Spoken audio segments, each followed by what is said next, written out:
Bonjour, bienvenue dans le studio des experts. Pendant près d'une heure, nous allons passer l'actualité de la semaine en revue. Nous allons prendre même un peu de hauteur cette fois-ci grâce à deux personnalités bruxelloises engagées et à deux experts. Ces experts sont Stéphanie Meyer, rédactrice en chef adjointe à BX1. Bonjour. Bonjour Jean-Jacques. Et Pascal Vrebos, auteur et présentateur à RTL TVI. Bonjour. Alors octobre, c'est le moment des budget. Beaucoup de dépenses, quelques nouvelles recettes et économies cachées, ça et là. Mercredi matin, c'est le gouvernement régional qui présentait l'exercice. Reportage Jean-Christophe Pezès et Nicolas Skenarts. C'est avec un plaisir non dissimulé que nous sommes ici devant vous. La tâche était périlleuse, la voilà bouclée. Le gouvernement bruxellois tient son budget 2023. 7 milliards et un déficit de 400 millions. Le budget est en déficit, ce n'est pas une nouvelle, mais le budget est moins en déficit que l'année passée, et dans des circonstances économiques naturellement très, très difficiles. La région peut pourtant compter sur 200 millions d'euros de nouvelles recettes, mais doit aussi faire face aux surcoûts liés à l'inflation. Elle a également délié les cordons de la bourse pour venir en aide aux victimes de la crise énergétique. 120 millions d'aides directes pour les entreprises les plus touchées, principalement des PME et des commerces. 28 000 sont concernés. On va regarder leurs factures et on va faire une différence entre leurs factures en 2022 et leurs factures en 2021 et on couvrira une partie de cette différence. C'est-à-dire ? On couvrira 30% de la différence. Soutien aussi aux CPAS qui font face à un afflux de demandes d'aide et prise en charge des surcoûts énergétiques de la STIB. Des transports en commun qui n'augmenteront pas l'année prochaine et où les plus de 65 ans pourront bénéficier d'un abonnement annuel à 12 €. À sa mesure, la région tente donc de limiter l'impact de la crise. Il faut être réaliste aussi, on ne crée pas l'argent comme ça. Donc ce n'est pas du tout un budget, je veux dire, un peu passéiste, mais c'est un budget réaliste qui hiérarchise, qui prend en compte les priorités. Le budget des primes à la rénovation énergétique est aussi revu à la hausse, 18 millions d'euros de plus, ce qui le porte à 100 millions en 2023. Source de tension, le secteur des titres-services voit aussi finalement sa dotation gonflée de 13 millions d'euros. Les titres-services, c'est le programme le plus important de soutien à l'emploi de personnes faiblement qualifiées en région bruxelloise. C'est 27 000 personnes qui travaillent dans ce secteur. Ça coûte 250 millions au budget régional, c'est un gros montant, je l'entends bien. Des économies à hauteur de 150 millions sont également à l'ordre du jour, principalement dans l'administration. Un gouvernement qui a voulu faire montre de sobriété, les indemnités ministérielles seront réduites de 8% à partir de janvier. Alors Stéphanie Meyer, on a l'impression que c'est un exercice un peu obligé, ce budget. Chaque fois des dépenses, des nouvelles dépenses, très peu de recettes nouvelles. Ouais. Comment on s'en sort ? Alors d'abord, politiquement, c'est toujours un exercice super périlleux pour les coalitions. Ici, cet été, pour le gouvernement fédéral, on craignait le pire en disant est-ce que le gouvernement va trouver un accord ou va sauter ou pas. Finalement, ça s'est bien passé. Ils ont trouvé une solution. Il faut dire que la crise est telle qu'on les voit mal ne pas arriver à une solution. Gouvernement bruxellois un peu plus étonnant parce que le vendredi, il y a 8 jours, le bourgmestre, mais surtout le ministre Claire Failly a un peu claqué la porte à un moment sur les titres-services. Puis finalement, ils ont abouti à quelque chose, mais ça c'est assez rare dans les négociations régionales. Donc on voit toujours que c'est quelque chose de tendu au niveau politique. Maintenant, au niveau de qui gagne un peu, qui perd, il y a des décisions à tous les niveaux de pouvoir, dans tous les gouvernements. Donc là, il faudrait un beau tableau Excel pour voir un petit peu comment on s'en sort. Au niveau régional, on a mis l'accent vraiment sur les petites et moyennes entreprises. On a voulu faire un reportage cette semaine pour expliquer un cas concret sur la facture. Et en fait, c'est trop tôt. On n'a pas encore les données. On n'a pas trouvé le boulanger qui va récupérer 30% de Voilà, on n'a pas encore pertes. les données sur les entreprises vraiment qui vont être acceptées, sur le pourcentage qui va être donné. Et donc, de toute façon, ce qu'on sait, c'est que personne ne va y gagner. La question, c'est qui va y perdre plus ou moins, qu'est-ce qui va être un peu compensé, mais... Et vous, Pascal Vrebos, qu'est-ce que vous inspire ce moment en particulier du budget ? Mais ça ne m'inspire pas grand-chose, puisque tout le monde a gagné, personne n'a perdu, sauf que le déficit se creuse quand même. Je me demande, on a vu les boulangers. Alors c'est vrai que les boulangers sont vraiment dans un triste état pour le moment. Alors, moi, j'ai lu qu'ils allaient avoir 40 000 euros de plus de factures par an. Donc, si j'ai bien compris, 40 000 euros, 30%... Ils vont avoir 30% de 40 000 pour une aide de la région, si j'ai bien compris. Oui. Alors je me demande comment on a un déficit aussi peu important, alors que les indépendants, les petites sociétés vont traverser une période vraiment, vraiment noire, je pense. Pour le déficit, il y a deux déficits. Il y a le déficit structurel qui est de 400 millions, mais aussi un déficit qui reprend les investissements et les opérations one-shot, là, qui est de 1,1 milliard. Oui, je sais. Donc ça, ce sera dans le one-shot. C'est important d'avoir les deux éléments. Ce sera dans le one-shot. Oui. Oui, alors... Oui, c'est ça, donc c'est moins grave. Enfin, pour l'instant, c'est vrai que partout, on parle de milliards, de milliards, de milliards. L'Europe, on a l'impression que l'argent pousse de terre. On se demande comment, à un moment donné, on va devoir rembourser tout ça, ou bien on va annuler toutes les dettes parce qu'il y aura une guerre qui va venir nous surprendre, peut-être. Eh bien, on va voir ce qu'en pensent nos deux invités. Tous les deux sont des intellectuels engagés. L'une est militante laïque, féministe et républicaine depuis longtemps. Elle a récemment troqué l'enseignement pour rejoindre un centre d'études politiques. L'autre est un auteur, enseignant et ex-chroniqueur à la RTBF, récemment devenu président de la Ligue des droits humains. Aucun des deux n'a sa langue dans sa poche qu'ils entrent.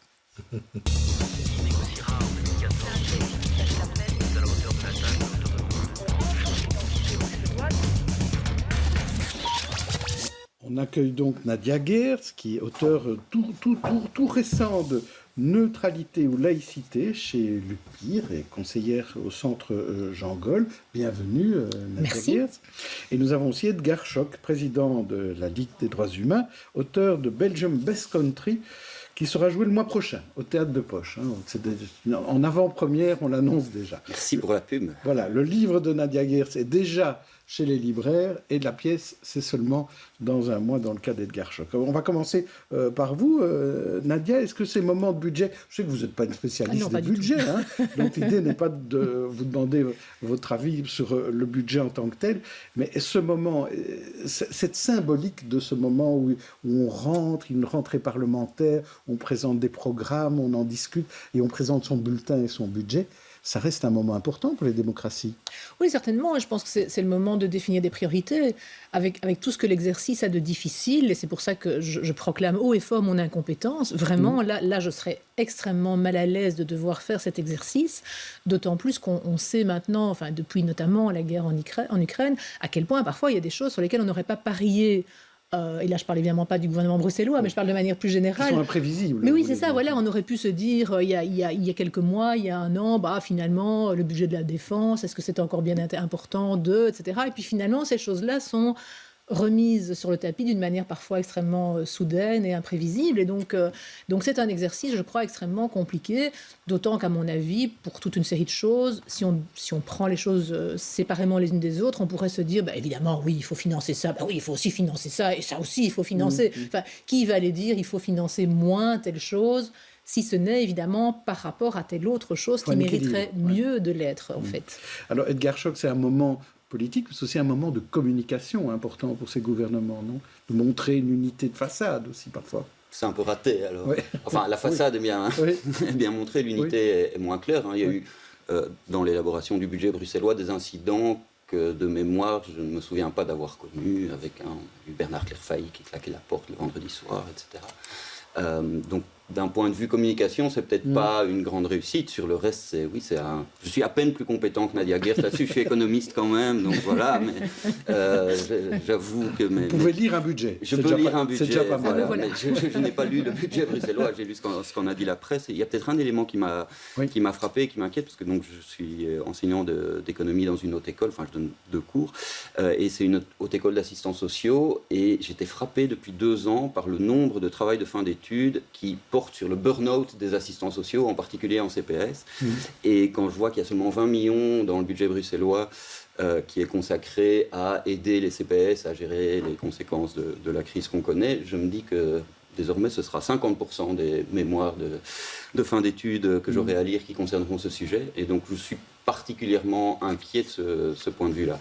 Alors un autre qui a peut-être un burn-out, c'est Jean-Marc Nollet, qui, lors d'un débat à la RTBF cette semaine, s'est retrouvé entre 2 présidents de parti de la même majorité que lui au fédéral, d'un côté Georges-Louis Boucher et de l'autre Paul Magnette, et qui s'invectivaient tous les deux, et lui avait l'air perdu. Je vous propose de regarder ce petit montage que le tweetos Robert Salvador a réalisé.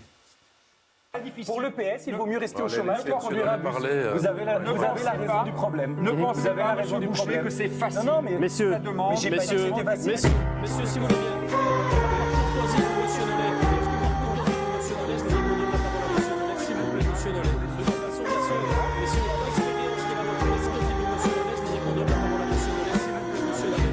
Schock, bon, voilà, vous pratiquez l'humour, hein, donc, et la satire. Bon, je crois qu'effectivement, c'est des moments assez extraordinaires, ça, non? C'est du show, ça? L'attitude de Jean-Marc Nollet? Oh non, de manière générale, oui. Et d'une certaine façon, je pense qu'elle réfléchit probablement un peu le désarroi des téléspectateurs et téléspectatrices qui regardaient ce débat, qui ont envie d'un peu de hauteur, qui sentent que la crise les affecte plus que jamais. Et on ne peut pas dire que la politique soit ou le débat politique soit particulièrement tiré vers le haut pour le moment. Hein. On sent que c'est la politique du tweet, des petites phrases, de l'invective, etc. Donc oui, c'était pas. J'avoue que j'ai regardé 15 minutes de ce débat et puis cette scène-là, je l'ai hélas ratée. C'est pour ça qu'on la remonte. Mais voilà, pour ceux qui ne l'ont pas vue. Elle a malheureusement plus sa place dans la rubrique humour que dans la rubrique politique. Tout à fait. Nadia Guir, c'est un peu désolant. On voit qu'il n'y a plus moyen de discuter, de débattre sereinement finalement. Oui, mais je pense que malheureusement, et là je vais peut-être jeter un pavé dans la mare, mais je pense que le format médiatique souvent ne le permet pas non plus. Je veux dire, on ne peut pas à la fois prévoir des débats qui durent un quart d'heure et en même temps attendre que tout le monde s'explique posément et prenne le temps de ne pas caricaturer ni sa position ni celle de l'adversaire. Donc moi je regrette vraiment qu'il y ait de moins en moins d'émissions qui sont vraiment des grands formats où pendant 1 heure, 1 heure et demie, on peut débattre à 2, 3, 4, pas à 10 pendant 50 minutes. Quoi. Oui, voilà. Voilà. On est moins nombreux qu'à QL. Oui, tout à fait. Oui. Edgar Schock, c'est aussi le long format prêterait mieux au temps d'aujourd'hui, parce qu'on voit les tweets, c'est plutôt des moments courts. Est-ce qu'on a encore au bon format? Ça prêterait mieux, là je suis tout à fait d'accord, ça prêterait mieux à la qualité du débat. Maintenant, c'est vrai qu'on vit à l'ère de l'accélération, etc. J'aurais tendance à penser que les mandataires politiques qui sont contraints finalement de débattre à 10 dans un format de 15 minutes devraient d'autant plus poli et courtois, respecter une espèce d'éthique de la discussion. Et je pense que si le monde médiatique continue à avancer ce type de format-là, il faut vraiment réfléchir à penser à des dispositifs qui coupent le micro, qui éliminent certains invités qui ne respectent pas les règles, etc. Parce que sinon, des scènes comme ça, c'est pas les premières fois qu'on les a vues, et ça tire tout le monde vers le bas, en fait. Pascal Vrébosvaux, qui a animé une émission de télé le dimanche midi à RTL, est-ce que vous couperiez comme ça le micro de personnalités qui en coupent d'autres? Mais je l'ai fait en son temps.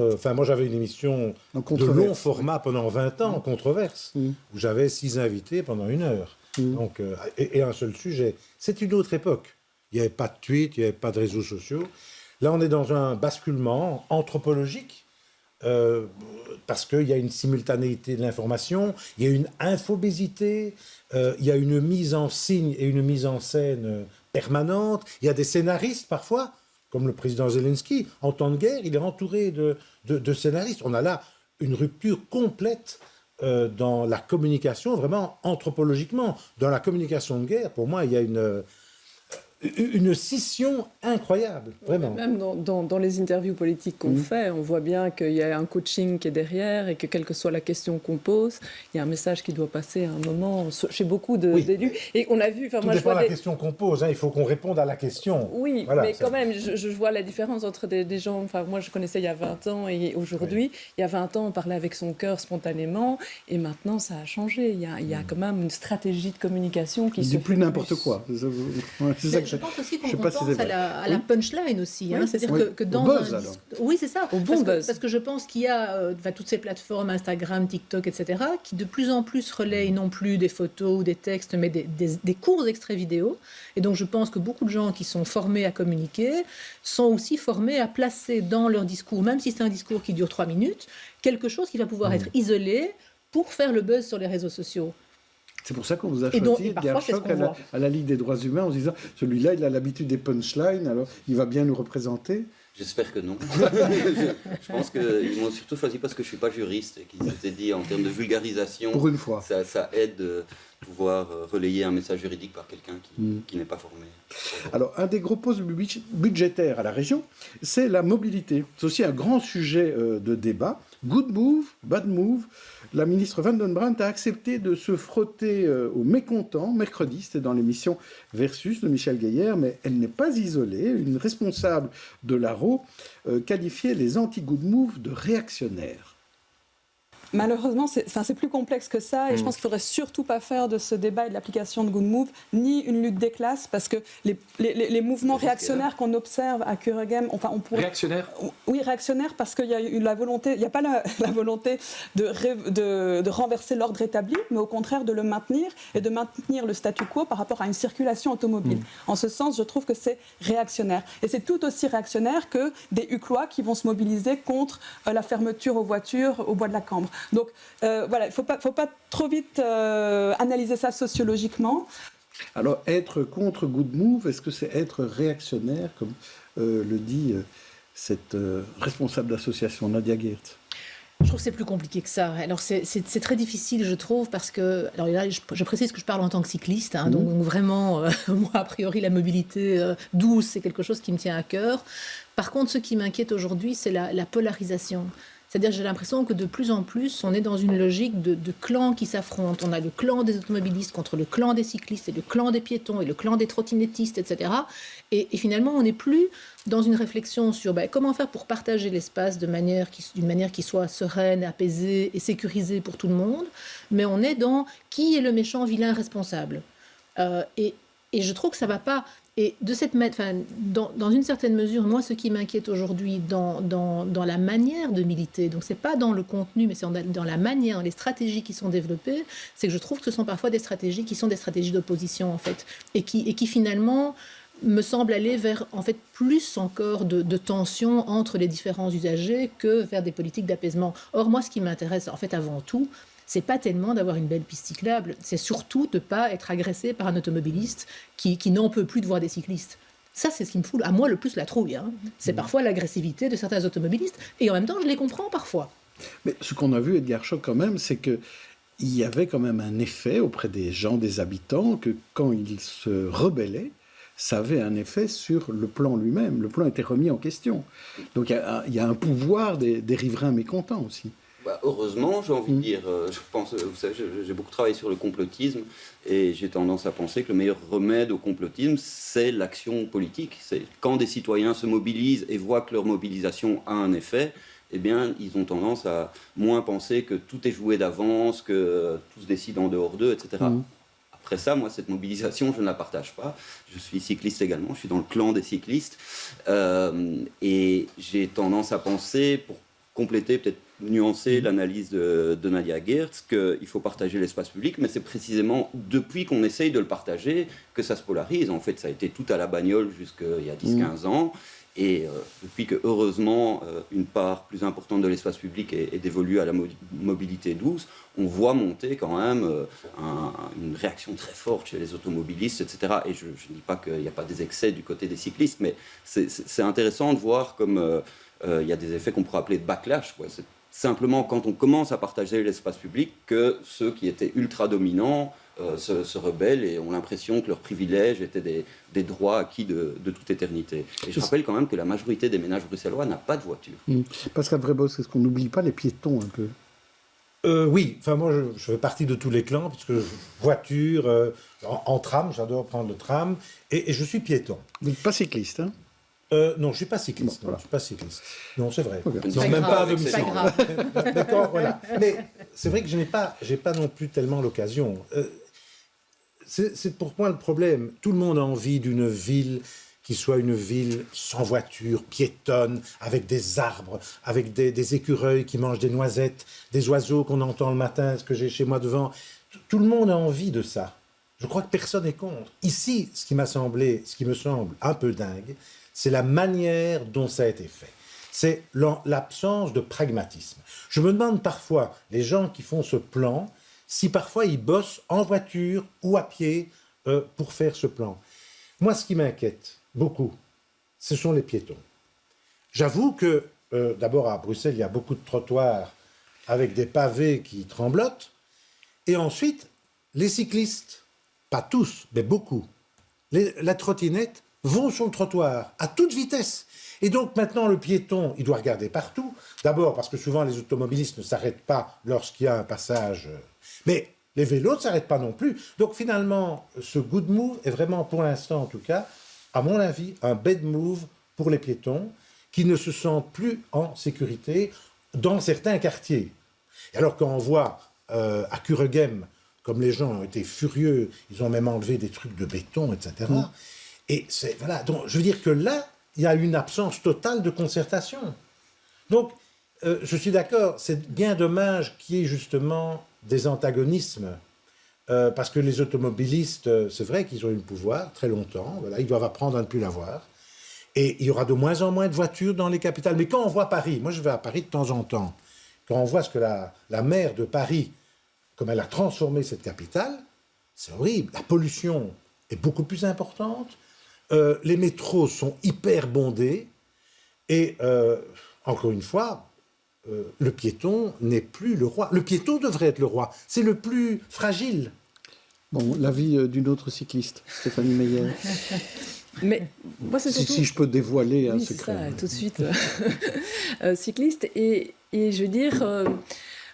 usagère finalement de cet espace-là. Ce qu'on a, en fait, je regardais le débat qu'on a fait justement avec la ministre sur notre antenne, et finalement la conclusion qui ressortait, c'était en mettant ce plan Good Move en place, finalement ce Good Move a pour objectif que 20 à 30% des déplacements en voiture se fassent autrement. Mais en fait, c'est pas juste changer de moyen de transport, c'est réorganiser sa vie aussi. On sort du boulot, on va chercher un enfant, le conduit parascolaire, on va faire les courses, on va faire voilà. Et donc ce qui a peut-être été sous-estimé, c'est que quand on vous dit changer votre façon de circuler, on dit aux gens changez votre façon de vous organiser. Et ça se fait pas en un claquement de doigts. Et pour les entreprises, c'est la même chose. On change la circulation, changer la façon dont on est livré, dans la façon dont se fait toute une série d'activités. Peut-être qu'on n'a pas suffisamment tenu compte de ça. Et donc, on a fait quelques quartiers en Good Move, il y en a plein d'autres qui sont dans le pipeline. Et donc, ce qui reste maintenant à faire, c'est, il y a des questions auxquelles il faut répondre, c'est comment est-ce qu'on consulte? Qui on consulte avant? Parce que des consultations, il y en a eu dans les quartiers. Mais qui était là? Comment est-ce qu'on touche les gens? Comment est-ce qu'on fait par étapes, progressivement? À partir de quand est-ce qu'on fait marche arrière? Il faut un petit temps, mais pas trop longtemps non plus. Et c'est un petit peu ça les défis pour les prochains Good Move qu'il y a. L'organisation. C'est ce que je dis, l'organisation. Edgar Schoch, par rapport à ce qu'on dit là sur la manière de faire participer le citoyen, c'est essentiel, ça. Oui, alors j'avoue que j'ai peu suivi les procédures de concertation. Je sais qu'il y en a eu, mais on peut en effet s'interroger sur qui était présent, comme chaque fois que c'est le cas. Vous y étiez, les procédures de concertation? Non, absolument pas. Par exemple, voilà. Nadia Geertz? Mais moi, je pense que c'est une question d'éducation aussi, en fait. Non, mais est-ce que vous avez participé aussi? Non. Ah, Pascal, moi, j'ai eu une participation à Rue Hollen, où j'ai mon bureau, et on a fait changer quelque chose qui était absurde. Voilà, je donc c'est qu'il y a moyen. Ça prouve que c'est possible. Et ça prouve que c'est possible parce qu'on a insisté, et encore insisté. Et à un moment donné, le responsable de la chose a bien dû reconnaître qu'il n'avait pas eu raison. C'est du boulot. Hein. Non, mais moi, ce que je voulais dire par rapport à ce que disait Pascal Vrébos, c'est que j'ai l'impression que pas plus fondamentalement, mais à côté de cette question de comment redistribuer équitablement l'espace public entre les différents usagers, il y a aussi comment le partager d'une manière qui soit courtoise et qui ne soit pas narcissique et égoïste. Et pour le moment, moi, parfois j'ai l'impression quand je circule, et d'ailleurs quelle que soit la manière dont je circule, qu'en fait c'est une espèce de gigantesque foire aux égoïsmes, en fait. Que chacun c'est moi d'abord, et en fait quand je suis cycliste c'est moi d'abord, et puis quand je descends de mon vélo, que je monte dans ma voiture, moi en tant qu'automobiliste j'ai tous les droits, et puis quand je suis à pied je me dis mais enfin mais qu'est-ce que c'est que ces automobilistes et ces piétons et ces cyclistes qui ne me respectent pas, et j'ai l'impression qu'il y a un manque de... Je reviens un peu à mes dadas, mais d'éducation à la citoyenneté. Enfin voilà, on n'est pas tout seul au monde, quoi. Je veux dire, on est des citoyens, on doit être soucieux des intérêts de chacun, en fait. Je vous propose à présent à tous les deux une galerie de portraits de personnalités qui ont marqué l'actualité de la semaine. À vous de choisir celui ou celle qui vous inspire, en bien ou en mal. Et on commence par vous, Nadia Geertz. Je vous propose tout d'abord Greta Thunberg, la jeune passionnariat qui a décidé d'adouber le nucléaire cette semaine. Berthe Menet, victime du Titanic honoré à Berchem-Saint-Agathe. Kevin Lejeune, le chef de la Cananville, qui a conçu le menu du tram expérience, ou encore Hicham Shakir, le conseiller communal molenbeekois douanier suspecté de corruption. Alors, Greta, Berthe, Kevin ou Hicham, qui choisissez-vous? C'est un Greta. bon choix, hein. Greta. Je choisis Greta parce que j'avoue que c'est une gamine qui m'insupporte prodigieusement. Ce serait peut-être trop long d'expliquer pourquoi, mais que pour le coup, j'ai trouvé qu'elle disait quelque chose d'intelligent. Et donc voilà, ça m'a fait plaisir de me dire, tiens, au fond, ben voilà quelqu'un qui m'agaçait par son côté péremptoire, je sais tout, j'ai tout compris, je vais l'expliquer au reste du monde comment il doit agir, et qui tout d'un coup dit, ben là quand même, peut-être que ce serait un peu con de se priver d'un moyen de production d'énergie qui est à notre disposition et qui est finalement, à l'heure actuelle, le moins mauvais. En l'occurrence, le nucléaire plutôt que le fossile. Oui. Edgar Schoch, vous, à contrario, vous êtes déçu de l'attitude de Greta Thunberg ? Non, pas particulièrement. En entendant Nadia Geertz, je la plaignais, Greta Thunberg, en disant tous ceux qui la détestaient vont continuer à la détester avec un grain de sel, et ceux qui l'aimaient bien vont la détester maintenant. Moi, j'avais pas de sentiment particulier, ni positif ni négatif à son égard. Enfin, plutôt positif en disant voilà, c'est une attitude courageuse et elle a participé, alors c'est difficile de savoir dans quelle mesure, mais à l'émergence de la question au sommet de l'agenda politique. Maintenant, son avis sur le nucléaire n'est que son avis sur le nucléaire. Et vous savez, à la Ligue des droits humains, nous n'avons pas d'avis sur le nucléaire, encore heureux. On ne se prononce pas sur tout. Et donc, il y a déjà bien suffisamment de sujets. Et d'ailleurs, je vous propose 4 personnalités à vous, Edgar Schoch, à présent. Ahmed Elkanous, l'engagé exclu ou démissionnaire, c'est selon. Natacha de Cambru, disparue au Pérou, dont le corps était identifié cette semaine. Angela Lansbury, la star d'Arabesque, disparue à 96 ans. Ou Simone Veil, une icône du XXe siècle, portée au cinéma. Qui choisissez-vous ? Ahmed, Natacha, Angela ou Simone Veil ? C'est peut-être facile. Oui, j'hésite un peu quand même. Simone Veil, choix assez consensuel. Voilà, j'ai parfois l'impression, je revoyais récemment un débat juste après les élections de Dreux, vous savez, qui sont les premières élections qui font vraiment passer le Front National, je pense en 78, ils font 12% aux élections locales, et ce que j'ignorais totalement, à l'époque, les partis de droite traditionnels s'allient avec le Front National, avec l'appui de pas mal de mandataires de beaucoup plus haut niveau du RPR de l'époque, et une des rares voix à droite ou au centre droit à s'y être opposée, c'est celle de Simone Veil, qui a dit on ne pactise pas avec le Front National, et bon, tout le monde connaît son combat pour l'avortement, mais je voulais aussi rappeler ce combat-là contre l'extrême droite, qui est peut-être un petit peu moins connu, et j'allais dire un peu plus d'actualité, non autant d'actualité, hélas, car il y a beaucoup de fronts. Je suppose que sur Simone Veil, vous serez d'accord ? Ah oui, absolument. Voilà. Oui. Alors, 5 infos de la semaine, laquelle vous a ravi, vous a énervé, pourquoi ? Des diplômés de l'ULB honorés à la Grand Place, des taximens mécontents du plan taxi sur la petite ceinture, le tunnel Trône partiellement rouvert avant de nouveaux travaux nocturnes, les aides à la presse qui sont rabotées chez Bipost pour la presse périodique, ou les enseignants de Francisco Ferrer en malaise suite au manque de soutien de la ville de Bruxelles. Nadia Geertz. Faut-il vraiment me poser la question ? C'est un cadeau. Oui, c'est un beau cadeau. Oui, c'est ça. Non, les taximens. non, évidemment, les enseignants de Francisco Ferrer, je trouve ça absolument terrible, absolument consternant de voir à quel point ces enseignants se retrouvent finalement seuls pour défendre un projet pédagogique qui est tout à fait respectable, qui est tout à fait conforme à ce que la Cour constitutionnelle a dit il y a à peu près un peu plus d'1 an, dans une haute école qui porte le nom d'un homme qui a quand même voulu défendre un enseignement laïque. Et donc, je veux dire, il n'y a rien qui va dans cette histoire, en fait. Il n'y a rien qui va. Je veux dire, notre pays s'est construit sur la liberté d'enseignement. C'est au nom de la liberté d'enseignement qu'on a un enseignement libre, majoritairement confessionnel, qui est largement et très généreusement subventionné. Et aujourd'hui, cette liberté d'enseignement se retourne contre ceux qui ont une conception plus laïque de l'enseignement. Donc, non seulement cette liberté d'enseignement a été un boulevard pour l'enseignement confessionnel, mais aujourd'hui, ça devient même l'interdiction pour un enseignement d'être, j'ai envie de dire, radicalement non confessionnel. Alors, vous êtes enseignant aussi en haute école. comment vous vous situez, vous, en tant qu'enseignant, peut-être, l'expérience de ces enseignants-là qui se plaignaient des conditions de travail, et puis comment se positionne la LDH, parce qu'elle est partie aussi dans ce procès, si je ne m'abuse. Là, c'est le moment où on va se plaindre du format, parce qu'évidemment, notre position est diamétralement opposée. On sait bien qu'on ne changera pas d'avis, ni Nadia Gers, ni moi, à l'issue du débat. Alors, je vais d'abord parler en tant qu'enseignant. Moi, je suis confronté à une situation un peu particulière, qui est que le règlement...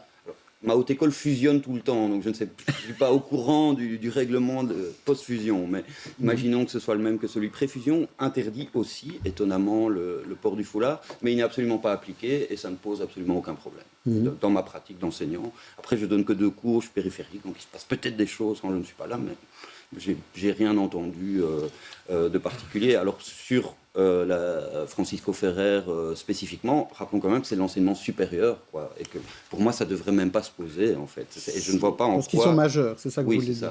On peut discuter. Alors on a des positions pour ce qui concerne l'enseignement obligatoire, et je peux tout à fait entendre le débat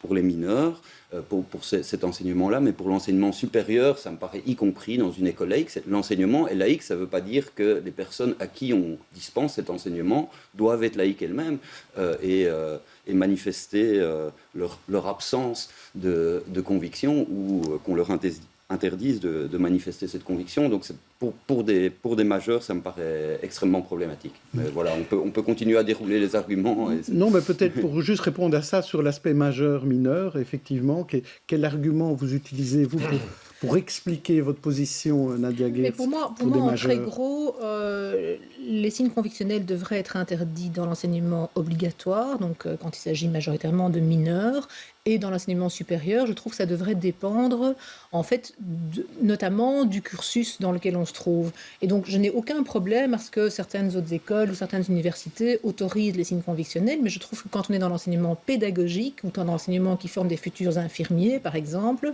qui sont des métiers dans lesquels on sera soumis à une obligation de neutralité, moi, je trouve ça pas du tout un problème, et même souhaitable, de demander aux futurs enseignants, futurs infirmiers, etc., de déjà revêtir, j'ai envie de dire, le costume de la neutralité, en fait, dès le début de leurs études. Et surtout, moi, ce sur quoi je voudrais revenir, c'est que ce n'est pas le fond du problème aujourd'hui, moi, qui m'atterre. Ce qui m'atterre, c'est le fait qu'un jugement a été rendu, qui est un jugement qui est absolument incompréhensible du point de vue de ce que la Cour constitutionnelle avait dit. Et par rapport à ce jugement, la ville de Bruxelles ne fait pas appel et laisse en fait ses enseignants se débrouiller tout seuls. C'est ça, moi, le problème. Et c'est ça qui m'atterre. C'est pourquoi est-ce que la ville de Bruxelles se couche devant un jugement qui est absolument incompréhensible. Alors, vous avez vu, il y avait 5 infos différentes. Edgar Schoch, vous avez le droit d'en choisir une autre. Vous n'êtes pas obligé de choisir la même. Est-ce qu'il y a une autre info qui attire votre attention particulièrement, que ce soit les diplômés, les taximens, le tunnel trône ou l'aide à la presse? L'aide à la presse, Donc c'est petite nouvelle du budget finalement. On a décidé que la presse périodique ne serait plus aidée par Bipost. Alors, moins aidée, pour autant que je sache, il y avait une subvention de l'État de 175 millions qui est rabotée de 50 millions au prétexte audible, mais à mon avis insuffisant, que désormais l'accès à l'information peut se faire sur le net, etc. Ça va affecter considérablement toute une série de publications associatives qui participent, je pense, à la diversité, à la force de notre société civile. Et dans des temps de... je ne sais pas comment le dire, mais d'anomie sociale, de conflictualité grandissante, il me semble que ces publications contribuent à la maturation du débat, à la courtoisie, à la civilisation de l'espace public. Et faire des économies de bout de chandelle là-dessus, ça me paraît pour le moins triste. Et je ne vais pas tout à fait au fond de ma pensée en disant ça. Oui, et surtout qu'en plus, c'est une aide en moins pour Bipost, et sans doute aussi qui le répercutera sur les opérateurs concernés. Exactement. Alors, mais quand même, il y a un autre événement où, à mon avis, vous pourriez manifester tous les deux ensemble, c'est de soutien aux femmes iraniennes. Et on a vu beaucoup de manifestations. Cette semaine, il y a encore eu d'Amnesty. Dimanche, il y en a encore une autre. Il y a presque quotidiennement à Bruxelles des manifestations de soutien. Mais que veut dire ce soutien exactement? Je trouve que c'est intéressant de voir exactement ce soutien aux femmes musulmanes. Est-ce que c'est un soutien à la cause des femmes contre l'oppression des mollahs, ou bien c'est un soutien à la cause féministe, à leur liberté, et à leur droit de se vêtir comme elles le veulent, comme certains le disent. Edgar Schoch, comment vous situez ce point, me semble-t-il. Là où il y aura peut-être un différent entre nous, c'est que pour moi, si j'allais manifester, ce serait un soutien à un mouvement démocratique qui est réprimé par un régime autoritaire. Maintenant, mon but dans la vie n'est pas que toutes les femmes enlèvent leur foulard. Mon but dans la vie est que toutes les femmes s'habillent comme elles l'entendent. Et c'est la position de Shirin Ebadi, qui est l'ancienne présidente de la Ligue des droits humains en Iran, qui a reçu le prix Nobel de la paix, et qui dit « Moi, je me bats en Iran pour que les femmes puissent ne pas porter le foulard, et en Europe pour que les femmes qui le souhaitent puissent le porter. » Voilà. Est-ce que c'est cette liberté-là dont on parle, la liberté de choix, ou bien on parle en quelque sorte une liberté de se battre contre une soumission plutôt? Moi, je suis très mal à l'aise quand on pose les débats de cette manière-là, comme si c'était une liberté de choix, parce qu'en fait, ça donne l'impression que, et d'ailleurs certains l'ont fait, qu'il y aurait d'un côté les méchants mollahs qui imposent aux femmes de porter le voile, et de l'autre côté les méchants laïcs qui imposent aux femmes de ne pas le porter. Et je trouve ça d'une mauvaise foi crasse, étant entendu qu'aucun laïc ne demande aux femmes de se dévoiler. Tout ce que moi j'entends, et ce que je défends personnellement, mais je ne connais pas ni de laïcs ni de féministes qui disent les femmes doivent enlever leur voile partout. L'extrême droite, on entend ça. Oui, l'extrême droite, bien sûr, oui, ok, bien sûr, mais qui est complètement marginalisée, y compris par les laïcs et par les féministes. J'aurais quand même insisté là-dessus. Donc la seule chose que le discours, je dirais, auquel moi je me rattache dit, c'est qu'il faut accepter d'enlever ces signes convictionnels, quels qu'ils soient, quand on représente l'État, et il faut qu'à l'école, quand on est mineur, on soit sans signe religieux, sans signe religieux ou convictionnel d'ailleurs, simplement parce que l'école est un lieu de formation et que c'est une façon de préserver l'école par rapport à l'influence que certains peuvent exercer sur des jeunes filles ou sur des petits garçons aussi d'ailleurs. Donc pour moi, ce que l'Iran nous apprend ou devrait nous apprendre ou nous rappeler, c'est qu'en fait, s'il y a bien quelque part au monde des gens qui prétendent dire aux femmes comment se vêtir, c'est pas dans le camp laïque, c'est dans le camp de l'intégrisme islamiste. Ce sont ces mollahs et tous ces autres liberticides qui prétendent contrôler le corps des femmes partout, en tout temps, à tout lieu. C'est ça l'enjeu, c'est la liberté, c'est le pouvoir exercé par certains religieux sur le corps des femmes. Et ce que des laïcs ou des féministes essayent d'obtenir, c'est que ce pouvoir soit un peu tenu à distance à certains niveaux. Est-ce que vos points de vue sont vraiment irréconciliables, Edgar Schoch? Sur l'Iran, je ne pense pas. Sur le foulard en Belgique, si. Je crois que, voilà, pas... on peut continuer à en discuter, mais je remarque que c'est vraiment un débat sur lequel, au fond, tous les arguments ont été échangés et les gens ne changeront pas de position. Et à un moment, là où on va peut-être être d'accord, c'est que c'est aux politiques de trancher, notamment en matière scolaire. Alors on ne sera pas d'accord sur la direction dans laquelle trancher, mais finalement, il y a une incapacité du monde politique à se mettre d'accord sur une position et un renvoi de la patate chaude, par exemple, au pouvoir organisateur des écoles qui doivent décider d'interdire ou pas, etc. Je pense qu'une position d'autorisation claire ou d'interdiction claire serait nettement meilleure que cette position un peu d'abstention et débrouillez-vous, c'est un problème qu'on n'arrive pas à régler. Oui, et qu'on est obligé de régler sous voie de justice parfois, et de manière contradictoire. Créer de jurisprudence contradictoire. Et vous êtes d'accord là-dessus, Nadia Gers, aussi, que c'est aux politiques à... Évidemment, oui. Pascal Vrébos, une petite conclusion sur ce chapitre? Si c'est facile, mais bien sûr. Bon, le débat, il faudrait 2 heures. Mais pour prendre un peu de hauteur, on pourrait peut-être être d'accord tous sur le fait que les croyances dogmatiques, quelles qu'elles soient, ne devraient pas contaminer l'enseignement et surtout les matières enseignées et les lois de la cité. Ça me semble peut-être une priorité. Oh, le foulard, voilà, pour moi c'est secondaire. Ça, c'est essentiel parce que les profs sont confrontés dans le quotidien à ce que je dis. Oui, c'était des plaintes plutôt par rapport aux théories de l'évolution. Et quelles que soient les croyances dogmatiques. Oui. J'ai bien dit dogmatiques, les croyances. Chacun peut avoir la croyance qu'il veut. Il y a des merveilleuses croyances africaines aussi que moi j'adore. C'est pas pour ça que je vais aller les imposer ou faire en sorte de supprimer une matière parce que ça va contre le frémissement des feuilles des arbres. Et là, c'est quelque chose sur lequel on pourrait se mettre tous d'accord, Edgar Schoch? Oui, probablement, reste à savoir et à préciser ce qu'on entend par croyance dogmatique. Moi, j'ai des amis orthodoxes qui croient fermement dans le dogme de la Trinité et je pense à un ami en particulier qui a failli être nommé prof à l'ULB. Il était spécialiste dans le démantèlement des centrales nucléaires. On lui a demandé évidemment, comme chaque fois, de signer la charte du libre examen qui stipule que la pensée ne se soumet à aucun dogme car pour elle se soumettre c'est cesser d'exister. Il a dit ma pensée se soumet au dogme de la Trinité, elle ne cesse pas pour autant d'exister. Il n'a pas été nommé prof à l'ULB. Il n'en avait pas spécialement envie, et voilà, il l'a un peu fait pour l'exemple. Mais donc, le rapport entre dogme et pensée est parfois plus complexe que même ce qu'on peut imaginer. Maintenant, quand ça se traduit par des remises en question... Voilà, c'est ça que je voulais dire. Oui, non, là, je suis entièrement... Là-dessus, je suis entièrement d'accord. Stéphanie Meyer, non, rien à ajouter. Alors je propose qu'on passe à notre sujet suivant. C'était Code Rouge. Je voulais parler, on en a déjà un petit peu parlé de la militance. Reparlons de Code Rouge qui s'est illustré ce week-end en bloquant la raffinerie de Feluy. Les activistes se lancent dans la désobéissance civile. Explication avec leur leader, Chloé Mikoladjak, invité de Plus d'actu de Fabrice Grosfilet. Parce que parfois on entend dire, mais est-ce que ça veut dire que les marches pour le climat n'ont pas suffi? Et non, absolument, les marches pour le climat, non, absolument pas, pardon, les marches pour le climat ont permis d'aborder le débat du climat, le sujet du climat énormément. Et en fait, aujourd'hui, on se retrouve dans une situation où on est dans une urgence absolue, en fait.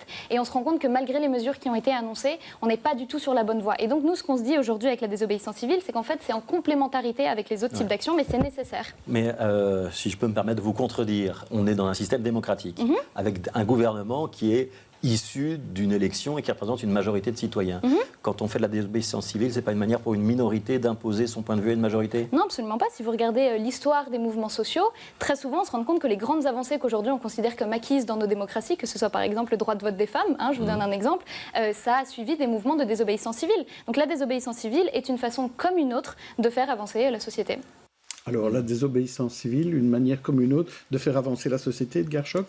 Oui, évidemment. On pourrait prendre l'exemple de l'avortement aussi dans le même sens.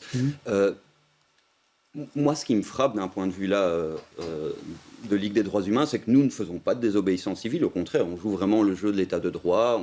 On introduit des recours juridictionnels dans le Conseil d'État et la Cour constitutionnelle essentiellement. Et ce qui me frappe depuis quelques années, c'est que jusqu'en, c'est difficile de dater, mais disons 2016-2017, en fait, on gagnait en justice et notre travail était accompli, c'était bon.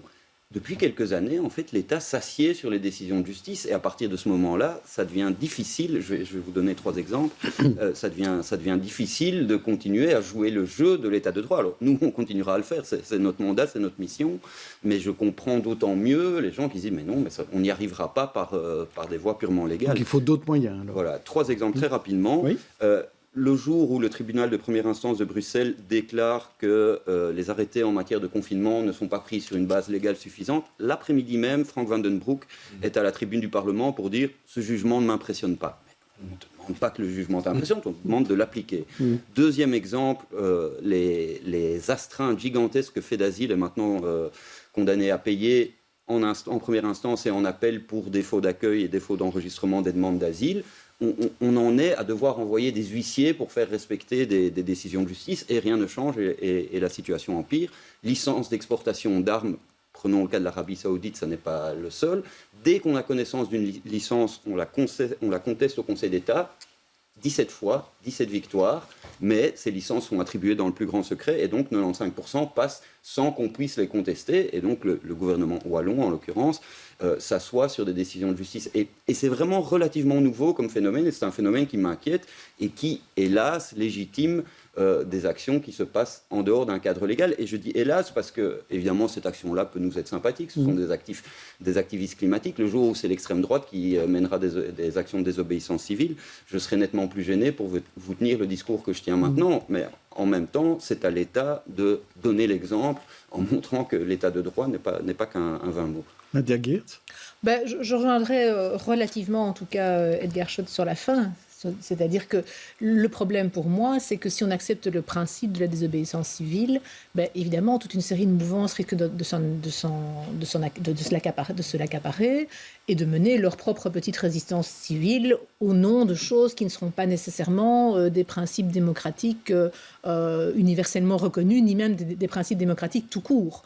Donc moi, c'est quelque chose qui m'inquiète plutôt, en fait. Et donc là, je ne parle pas vraiment de code rouge en particulier, mais de manière plus générale, du fait qu'un groupe de citoyens puisse commencer à se dire « Tiens, mais moi, au fond, je ne suis pas contente de la manière dont le pays est géré, de la manière dont la démocratie fonctionne, et donc je décide de mener une action qui est en fait illégale, et j'ai le droit de le faire », je me dis oui, où est-ce que ça va nous mener en fait je trouve ça un peu inquiétant, sans dire évidemment que nos lois sont parfaites, que tout fonctionne bien, etc. Alors là, on parle de grands débats de société, de grandes causes, mais alors au niveau local, on le voit, on en parlait de Good Move tout à l'heure, ces gens qui sont allés déplacer les blocs et qui finalement ont eu gain de cause parce qu'on a démantelé, on a suspendu le plan Akuregem. C'était de la désobéissance civile. C'était de la désobéissance civile, et ça en est clairement. Et moi, je me faisais la réflexion qu'en fait, pendant le confinement et pendant toute la période Covid, moi, je suis un petit peu carré de what is the what, hyper légaliste, et j'en suis arrivée à dire à mes enfants, écoute, ça normalement on ne peut pas, mais on va quand même le faire parce que ça n'a pas de sens. Et à me poser faire la réflexion en me disant, mais tiens, envoyer ce message-là à ses enfants, ça mène à quoi après ? Et donc, comme une première étape. Et est-ce que ce qu'on a vécu aussi avec tout ça n'ouvre pas la porte plus facilement à se dire, finalement, j'évalue moi-même la pertinence d'une règle ou d'une loi, ce qui pose quand même problème dans la vie en société. Voilà, une réflexion. Oui, puis c'est pas la même chose de le faire au petit niveau domestique avec ses enfants sans le dire à personne et de passer à la télé en disant nous ne respectons pas la loi parce qu'elle n'est pas juste. On est là quand même dans un estompement un petit peu de la force de la règle et de la loi. Un estompement de bête. Pascal Vrébos. Mais moi, je pense que la désobéissance civile qui remonte à 1800, c'est David Thoreau et compagnie, ça n'a pas été inventé aujourd'hui, doit être acceptée dans une société démocratique. Je pense que cela permet de faire bouillonner les imaginaires, de marquer les esprits.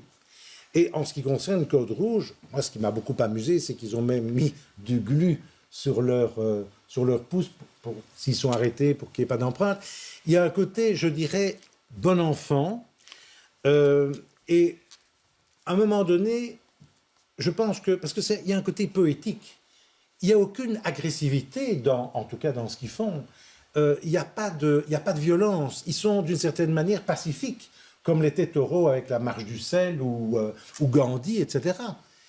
La désobéissance civile, c'est aussi une sorte de réaction pacifique, j'insiste, pacifique, contre parfois l'absurdité, ou parce qu'ils sont un peu prophétiques. Je pense que toutes les grandes choses qui se sont passées, qui ont révolutionné justement les certitudes amidonnées, c'est venu de gens comme ça, soit d'artistes, soit d'une certaine désobéissance civile. Maintenant, cela dit, la loi, c'est aussi la loi, et puis parfois... Je voudrais ajouter une remarque et une publicité. La remarque, c'est que je ne suis pas sûr que le fait d'enlever les plots de béton à Akuregem soit de la désobéissance civile. Dans la désobéissance civile, il y a un caractère public et une revendication. Ils sont allés porter aussi les panneaux à la maison communale. Là, oui. Donc là, je veux dire, on était dans quelque chose de symbolique. Le béton, c'est un peu lourd. Mais les personnes qui ont enlevé le béton ne se sont pas montrées, n'ont pas dit « nous commettons publiquement un acte illégal ». Elles l'ont fait en Stummelings la nuit. Donc là, c'est de la même façon que fumer un joint n'est pas un acte de désobéissance civile, quand bien même c'est un acte illégal. Mais par contre, si 50 personnes se rassemblent pour fumer un joint et disent à la police « arrêtez-nous, l'interdiction du cannabis, c'est absurde », là, ce sera un acte de désobéissance civile. Mais il faut qu'il y ait un mouvement et un caractère public assumé. Je suis d'accord. Et alors, la publicité, c'est que restons dans le droit. Le 28 octobre, la Ligue organise un débat un colloque sur le droit face au climat. Et donc, pour essayer de montrer qu'il y a encore des voies juridiques possibles, juridictionnelles. Et on verra si vous trouvez aussi. Ça, oui. Alors, passons à notre dernier sujet, c'est les prisons, parce que évidemment, cette prison de Arles, on en parle beaucoup depuis ces dernières semaines, elle va ouvrir ses portes, Forêt et Saint-Gilles vont bientôt fermer les leurs. Donc, c'est l'occasion de revenir sur la place de la prison dans la ville. Edgar Schoch, je me tourne d'abord vers vous. À la Ligue des droits humains, on a toujours été à la pointe sur évidemment les conditions dans lesquelles on mettait les gens en prison. Est-ce qu'une nouvelle prison comme la prison de Harren, c'est une bonne nouvelle vu du point de vue de la LDH? Ni une bonne ni une mauvaise. Ce serait difficile de dire que c'est une mauvaise nouvelle parce que personne ne va regretter Forêt et Saint-Gilles, leur vétusté, leurs conditions inhumaines qui ont mené à plusieurs condamnations d'État belge devant la Cour européenne des droits de l'homme.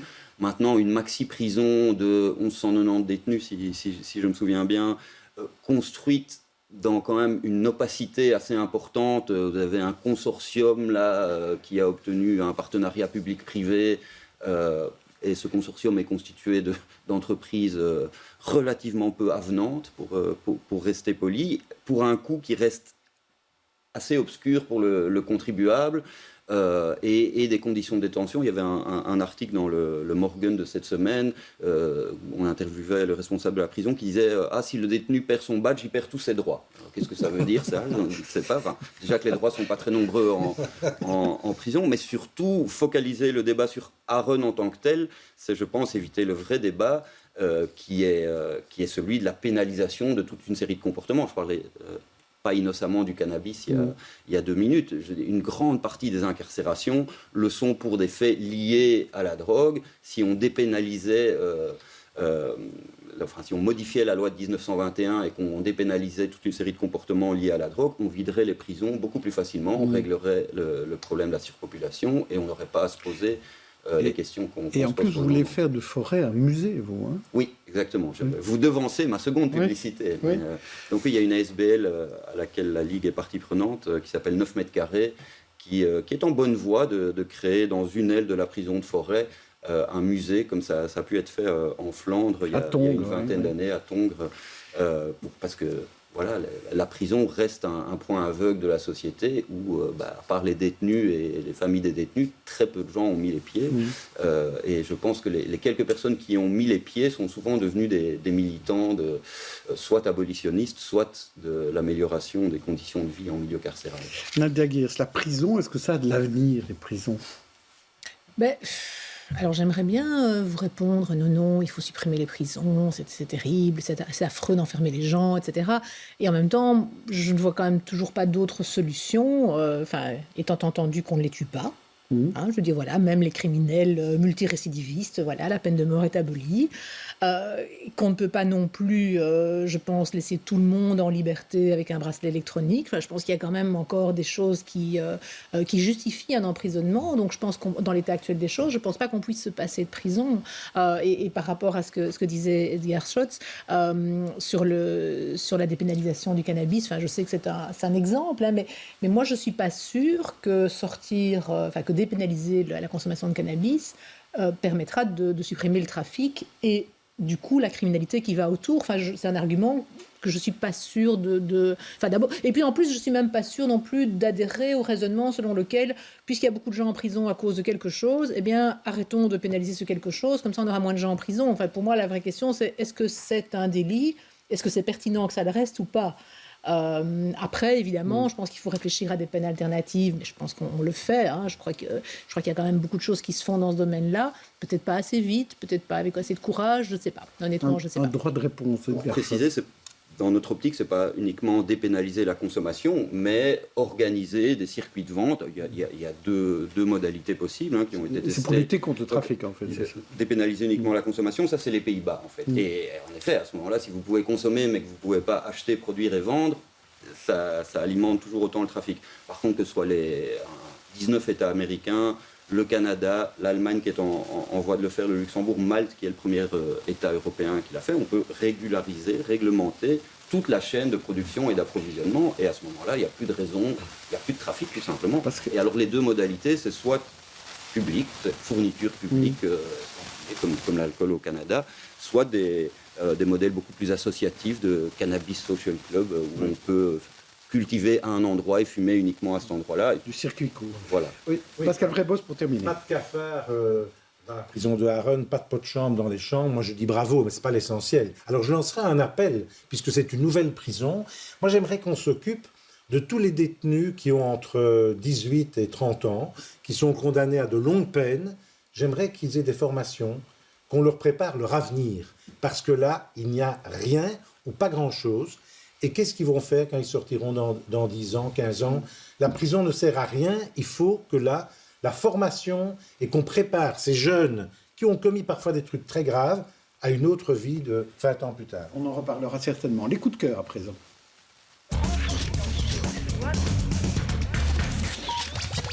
Stéphanie Meyer, un peu corporate? Oui, carrément. Mon coup de cœur, c'est un peu un coup de chapeau en fait, à tous les membres de BX1 qui participent depuis 3 semaines activement au lancement de toutes nos émissions radio, puisqu'on a une radio en DAB+. Et on a essuyé un peu le plâtre, on a corrigé le tir, ils ont vraiment bossé là-dessus. Et ce que je trouve intéressant, c'est qu'en écoutant un peu les émissions à gauche et à droite, ça permet vraiment de donner la parole à plein de Bruxellois qui sont en dehors des circuits de communication habituels. On va les chercher dans leur quartier, dans ce qu'ils font. Et ça nous ramène un peu à nos fondamentaux. Moi, ce que j'aime vraiment bien, c'est de découvrir la ville. Et je trouve que le pari est bien réussi pour l'instant, le petit cocorico. Pascal, un livre de Daniel Cohen, Homo numericus. Oui, très intéressant. C'est le numérique de demain, avec une société radicalement différente, anthropologiquement différente, une sorte aussi de servitude volontaire, comme aurait dit le vieux de la Boétie. Et vous avez un livre qui va sortir bientôt. Pascal, dans quelques jours, ça s'appelle « La chair déchirée d'une petite griotte noire » avec l'introduction du professeur Denis Mukwege, le prix Nobel. Il a fait une préface, puisque, hélas, le viol, il connaît. Oui. Alors, je rappelle aussi ici que Edgar Schock, il a une pièce de théâtre qui s'appelle « Belgium Best Country » au Théâtre de Poche dans un mois. Pourquoi Belgium Best Country ? Donc ça fait référence à une phrase qu'on entendait beaucoup au parc Maximilien lors de la phase d'accueil, d'hébergement citoyen. Vous aviez des Érythréens, des Yéménites qui racontaient leur parcours. Libya, torture, Italie, very bad, France, naughty people, Belgium, best country. Donc ça, c'est un peu ironique aussi parce que c'était quand même à l'époque de Franken, mais disons que le pays était meilleur que son gouvernement. Et alors, Nadia Geert, c'est un livre qui est sorti aussi il y a quelques jours. C'est Neutralité ou laïcité, la Belgique hésite. C'est en fait un livre qui reprend un peu à la fois l'histoire et les lois et les positions des différents partis sur cette problématique de la neutralité dont on a un petit peu parlé tout à l'heure. Donc pour ceux que ça intéresse, ça permet de creuser un peu mieux le sujet. Même si on connaît un peu vos opinions, mais vous avez essayé d'être plus c'est plus que mes opinions dans ce livre, en fait. Oui. Voilà, je ne suis pas toujours dans la militance. Donc là, effectivement, j'essaie de faire vraiment un travail plutôt historique et un panorama des positions en présence. Et alors, si je peux, je voudrais quand même peut-être faire partager un petit coup de cœur. Allez-y. Pour le collectif Laïcité Yala. Parce que je pense que ça fait bien le lien avec tout ce dont on a parlé, ou en tout cas une partie des sujets qu'on a abordés aujourd'hui, notamment entre l'Iran et la Belgique. Rappeler qu'il y a un collectif en Belgique qui sont des musulmans ou des personnes de culture musulmane qui sont farouchement attachés à la laïcité de l'État, qui n'y voient rien d'islamophobe et qui défendent justement la préservation d'un État et d'une école laïque. Merci à tous d'avoir participé à l'émission. On se retrouve le week-end prochain pour une autre émission des experts. Ne bougez pas.